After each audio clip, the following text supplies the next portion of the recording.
Hal ini juga yang menyebabkan Bung Tendri ini nggak ikut gabung bareng teman-teman yang dukung Prabowo. Ya bisa jadi salah satunya karena itu. Banyak pertimbangan kalau saya. Saya pertama meyakini salah satu ideologi yang dekat dengan apa yang saya pahami sebenarnya masih sama dengan apa yang diyakini Budiman dan Adian. Kalau Mbak Mega ini seorang nahkoda, nahkoda ini sudah teruji di tengah gelombang yang sangat dahsyat dan dia mampu melabuhkan pesawatnya ke pelabuhan yang kita tuju, ya kan? Seperti itu. Jadi jangan kemudian orang-orang yang sok tahu itu mengatakan, wah saya tidak diapa-apain, tidak dianggap, tidak diberikan ruang, ya kan? Anda sudah diberikan ruang, Bung.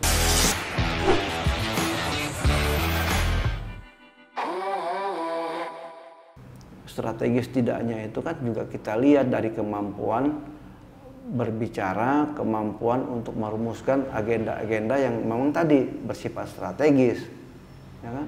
Ya ayo bicara, jangan mengambil keputusan berdasarkan apa yang dia yakini dong. Ini partai politik, ini bukan gerombolan, gitu. Tapi kemudian kalau kita bicara soal dulu aktivis 98 ini kan musuhnya militer nih, Bung. Dan sekarang ada teman-teman kita yang gabung dengan calon yang backgroundnya itu juga militer gitu. Itu seperti apa, Bu? Secara institusional kita tidak bermusuhan dengan tentara, dengan militer. Yang kita lawan itu konsep militeristiknya, ya kan? Tidak ada urusan saya dengan Pak Wiranto, dengan Pak Prabowo, ya kan? Secara institusi kita menjadi bermasalah dengan mereka karena peran mereka yang kemudian diterjemahkan oleh mereka sendiri menjadi keputusan pribadi, kan begitu.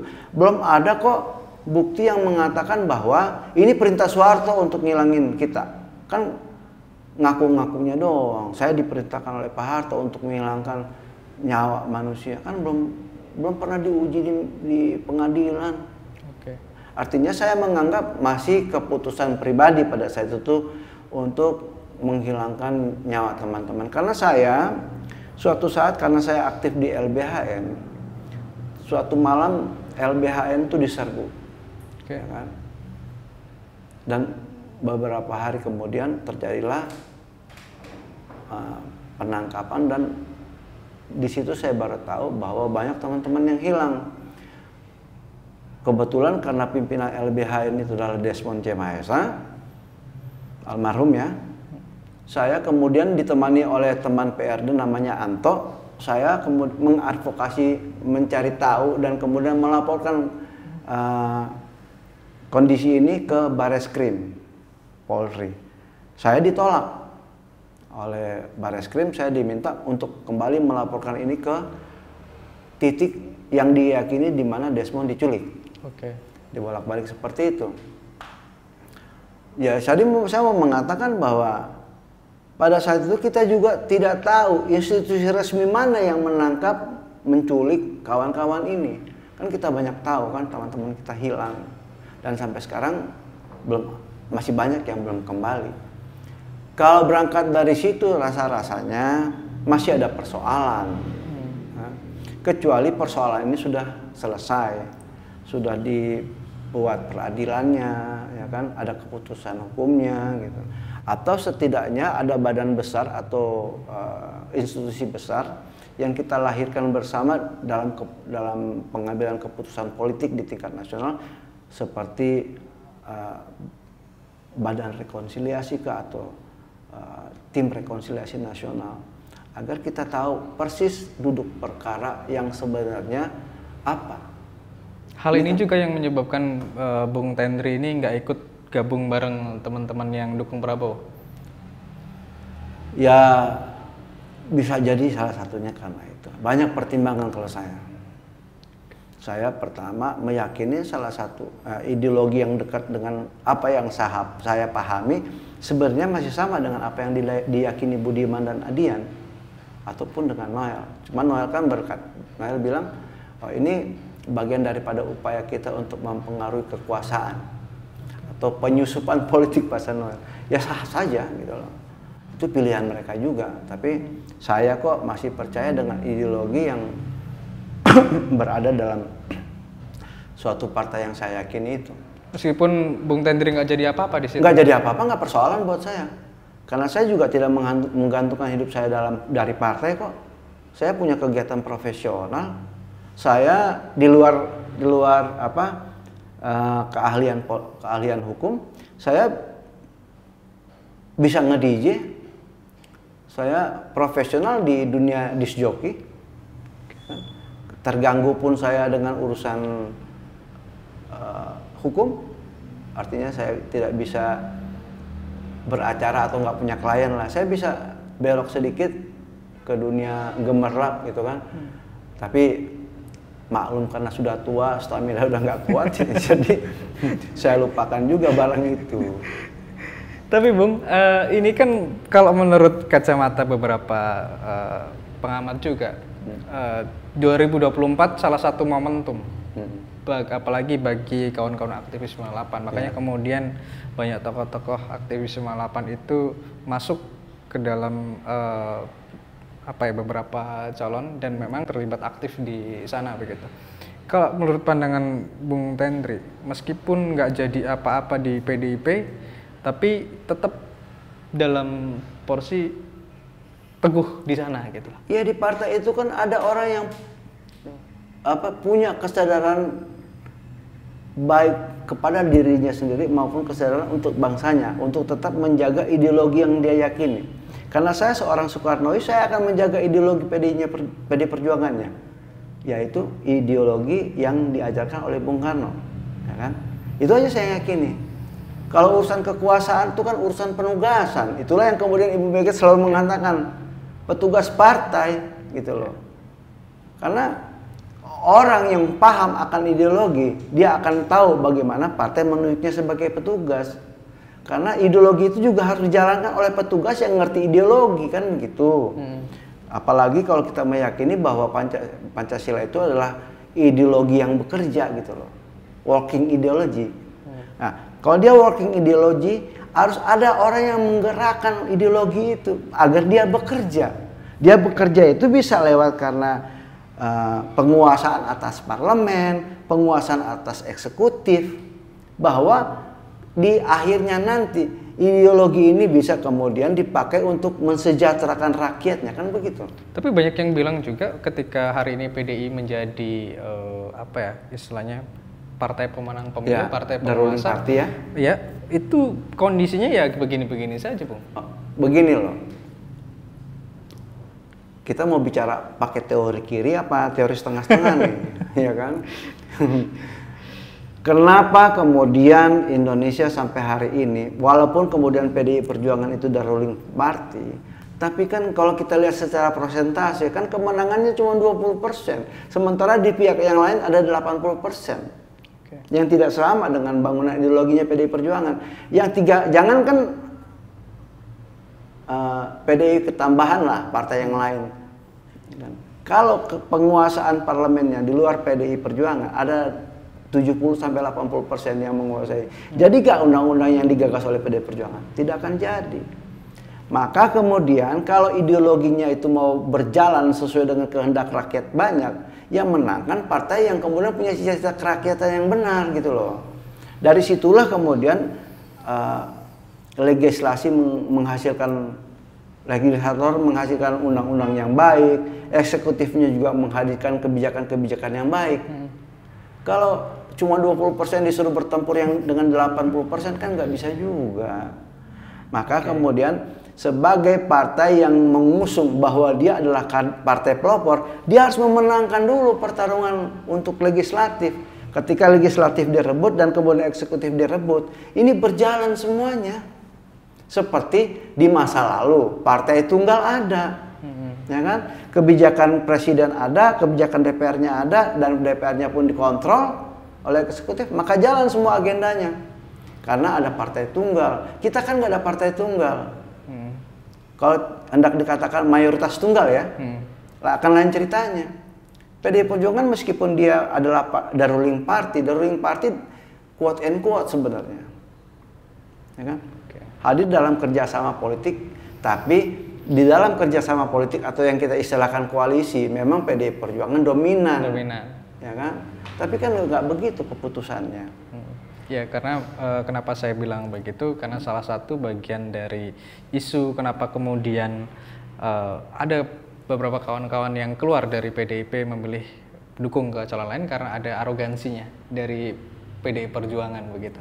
Karena dia terlalu apa ya istilahnya, mungkin terlalu kuat, jadi dalam tanda kutip agak sombong dengan partai politik yang lain, arogansinya keluar begitu. Artinya nggak ada banyak yang nggak tahan terus keluar. Artinya ya termasuk salah satunya begini, nggak ada yang arogan, ya kan?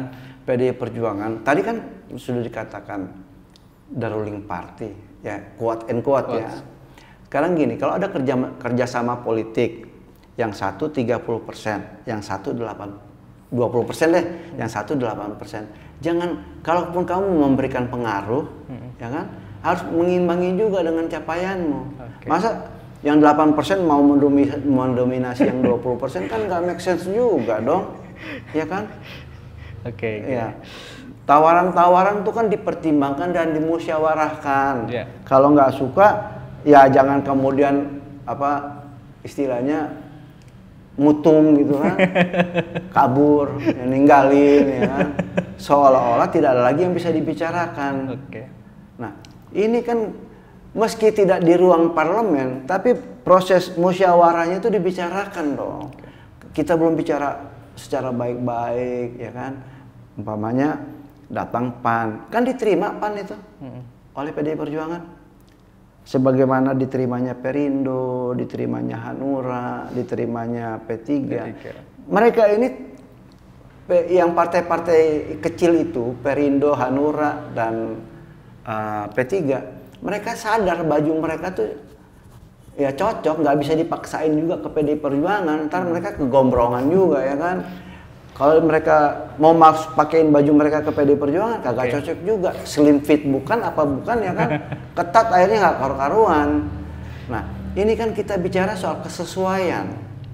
Kita pakai baju aja harus sesuai, warnanya apa, ya kan? Ukurannya pas apa enggak? Kan begitu, Bos. Ya, Bung. Balik lagi nih soal apa namanya capres tadi. Kalau menurut Bung Tendri sendiri, mungkin berbeda nih dengan kawan-kawan yang lain. Kenapa masih ke Ganjar? Kalau saya sih simpel ya. Saya sebenarnya juga orang yang pernah ngebully Mas Ganjar. Ya, saya ini pendukung fanatiknya Mbak Puan, pendukung fanatik. Kan? Tapi ada satu situasi politik di mana Ibu Mega kemudian mengatakan calon dari PDI Perjuangan adalah Ganjar Pranowo. Ya, sebagai kader, ya kan, punya kartu atau nggak punya kartu ya, tunduk dong pada keputusan pimpinan tertinggi partai. Katanya ngaku partai kader, ya kan? Ya kader harus nurut lah, ya kan? Ya. Apalagi dengan keputusan Kongres, Mbak Mega itu punya prerogatif kok. Jangankan saya, Bos, ya, anaknya Ibu Megawati yang namanya Puan Maharani itu nggak dikasih tiket sama emaknya, kan kasarnya begitu. Mbak Puan aja nggak mutung kok. Mbak Puan dengan kebesaran hati, ya kan, di mana-mana orang bilang, wih, putri mahkota. Tapi kemudian Ibu Mega bukan menunjuk anaknya loh. Itu dalam tradisi politik itu sudah menyimpang jauh Bu Megawati itu. Kalau kita bicara zaman dahulu kala ketika masih Nusantara, apa yang dilakukan Bu Mega itu bisa memicu pemberontakan. Dan 2 kali kan? Pas Jokowi sama Mas Ganjar. Mbak Mega menegasikan seolah-olah nggak punya anak loh, demi kebesaran Indonesia, ya kan? Dan Mbak Puan sadar. 2014 Bu Mega dengan besar hati melepaskan, ya, privilege-nya dia untuk dicalonkan sebagai presiden, diberikan kepada Jokowi. Hari ini dia punya anak yang dididik sejak remaja untuk berpolitik di tengah hantaman badai pemerintahan otoritarian, ya kan? Menunjuk Ganjar, Mas Ganjar. Apa kemudian Mbak Puan uring-uringan? Itu tugas partai tetap dilakukan oleh Mbak Puan. Masa ada orang lain yang bukan anak, bukan siapa-siapa, seolah-olah lebih jago dari Mbak Mega? Kan nggak mungkin begitulah. Mbak Mega ini kan figur yang sudah matang secara politik, melewati badai dan krisis. Kalau Mbak Mega ini seorang nahkoda, nahkoda ini sudah teruji di tengah gelombang yang sangat dahsyat, dan dia mampu melabuhkan pesawatnya ke pelabuhan yang kita tuju, ya kan? Seperti itu. Jadi jangan kemudian orang-orang yang sok tahu itu mengatakan, wah, saya tidak diapa-apain, tidak dianggap, tidak diberikan ruang, ya kan? Anda sudah diberikan ruang, Bung. Oke. Ketimbang Mbak Puan, anak loh itu, anak dari presiden yang memimpin partai, juga sekaligus cucu presiden pertama, ya kan? Itu aja nggak dapat tiket. Iya. Kalau saya tanya begini, boleh nggak Mbak Puan pindah partai karena dia nggak dikasih tiket? Padahal ada ribuan kader jutaan kader yang menghendaki Mbak Puan, ya kan? Tapi karena perintah Ibu Mega, ya kita taat saja. Sami'na wa ata'na kalau bahasa Islamnya. Ya kan? Itu baru ciri partai kader, tunduk pada pimpinan. Nah begitu. Jadi sahabat saya Budiman, dipikirkan lagi lah. Ada yang lebih nelongsok sebenarnya Mbak Puan itu, ya kan? Tuh Bang Budiman, ada yang lebih nelongso. Iya. Mbak Puan ini lebih nelongso. Iya, Mbak Puan tuh lebih nelongso menurut saya. Sudah anak presiden, anak ketua umum partai, cucu presiden, ya kan? Nggak dikasih tiket sama ketua partai. Tapi itu harus tunduk. Karena forum tertinggi partai itu ada di Kongres. Kongres mengamanatkan kepada Ibu Mega punya hak prerogatif, ya kan? Keputusan Kongres. Kalau orang yang pandai berorganisasi tahu maksud itu. Saya pikir Bung Budiman juga kan pandai berorganisasi. Iya, harusnya pandai berorganisasi karena mantan pimpinan partai, pernah ikut pemilu juga itu partai, walaupun yang nggak dapat apa-apa juga kan.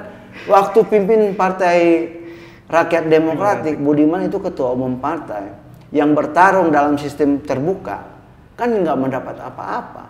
Tapi ketika masuk PDI Perjuangan jadi anggota dewan kan. Kenapa dulu waktu di PRD nggak jadi anggota dewan? Jadi siapa yang nggak memberikan ruang? Budiman yang tidak memberikan ruang bagi kebesaran hatinya untuk menerima ini semua. Dan kurang sabar. Kurang sabar. Atau menurut saya, semua teori, semua apa yang dia pahami tentang pergerakan, tentang politik, tentang ideologi yang dulu ada di kepalanya yang volumenya besar itu kemudian mengkerut. Iya, orang kalau volume otaknya mengecil, mengkerut, ya ada yang dia lupa berarti. Oke. Ya, ternyata seru sekali nih kalau diterusin kayaknya ngobrol sama Bung Tentri ini luar biasa panjang. Terakhir Bung, ini untuk 2024 teman-teman aktif 98 itu kan banyak sekali dan punya pandangan politik yang beragam gitu. Kalau menurut Bung Tentri ini terakhir supaya teman-teman ini juga tetap menjaga persatuan nasional. Silakan. Begini, sejak awal juga ini persatuan nasional, jangan kita kemudian mengarahkan identifikasinya kepada salah satu figur, ya kan? Karena pernah saya bertanya dalam sebuah forum, persatuan nasional itu adalah keinginan, kebutuhan, atau cita-cita bersama. Ini beda loh. Kalau cuma sekedar keinginan, ya dia akan hilang setelah keinginan kita terpenuhi, ya kan? Kalau dia menjadi kebutuhan, selama dia itu adalah sesuatu yang inherent dalam tubuh republik ini atau dalam tubuh negeri ini, bangsa ini, dia akan terus berjalan. Tapi kalau dia cuma sekedar cita-cita, kalau cita-cita sudah tercapai, mau diapain, ya kan? Jadi kita kembali ke situ dulu. Persatuan nasional juga, kalau pernah disinggung oleh Bung Karno, harus kita bedakan juga persatean dan persatuan, gitu loh. Persatean itu adalah potongan-potongan, kan? Potongan Budiman, potongan Prabowo, potongan siapa lagi lah, entah saya, entah apa teman-teman yang lain, disatukan dalam satu tusuk sate itu, maka jadilah persatuan. Tetap mereka bersatu, tapi kan nggak utuh persatuan itu. Nah, ada yang benar menjadi bersatu itu karena keinginan bersama dan kesadaran bersama. Ya bisa saja kesadaran bersama ini lahir dari seorang yang original, ya kan? Populis. Karena fakta sejarahnya, pemimpin-pemimpin atau founding fathers kita adalah tokoh-tokoh populis di masanya. Dan mereka bergabung menjadi satu entitas yang kuat. Melahirkanlah apa yang disebut dengan Indonesia. Ya kan? Karena mereka punya kebutuhan yang sama. Nah, persatuan nasional itu harus kita terjemahkan juga bahwa bekerjanya sebuah ideologi, bekerjanya sebuah sistem, ya kan, yang sama-sama mampu menghadirkan cita-cita nasional tadi. Cita-cita nasional kita kan sederhana, dirumuskan dengan baik oleh para founding fathers, ya kan, memajukan kesejahteraan umum, ya, mencerdaskan kehidupan bangsa, turut serta dalam perdamaian dunia.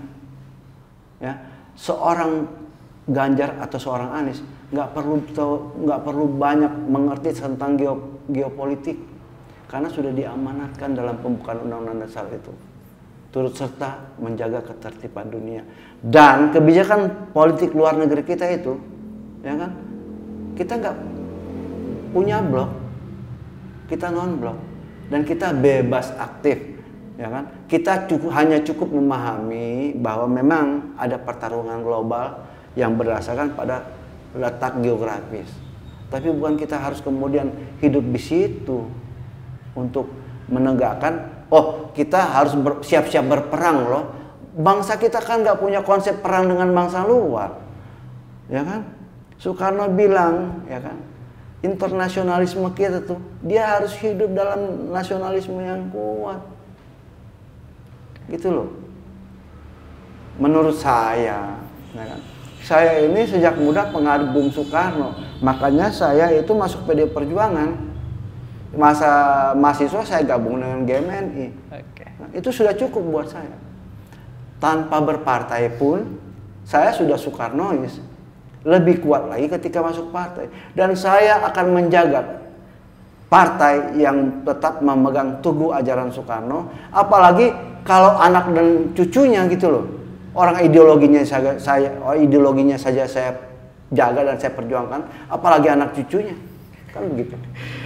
Oke, luar biasa sekali nih Bung Tendri. Ya. Terima kasih atas diskusinya, obrolannya sehat-sehat terus. Nanti kapan-kapan kita diskusi lagi. Baik, ini mungkin kan ini pendapat kan, ya kan bisa juga disalahkan oleh teman-teman yang lain gitu.